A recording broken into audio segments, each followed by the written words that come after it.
अनुसूचित जाती जमाती अत्याचार प्रतिबंधक कायद्याअंतर्गत खून अथवा अत्याचारामुळे मृत्यू झालेल्याच्या एका वारसाला नोकरी देण्याच्या प्रक्रियेला जिल्ह्यात सुरुवात झाली आहे।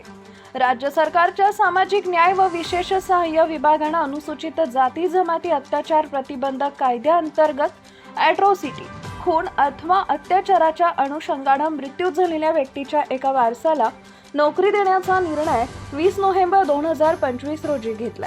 या निर्णयानुसार दिवंगत व्यक्तीच्या वारसाला गट क व ड संवर्गातील पदावर सरकारी निमसरकारी नोकरी देण्यात येते आहे। त्यासाठी प्रक्रिया समाज कल्याण विभागाने सुरू केली आहे। जिल्ह्यातून अॅट्रॉसिटी 36 जणांचा खून झाला आहे। त्यापैकी 4 सरकारी निमसरकारी नोकरी देण्यात आली आहे। आता उर्वरित 32 मृतांच्या वारसासाठी प्रक्रिया राबवण्यात येते आहे।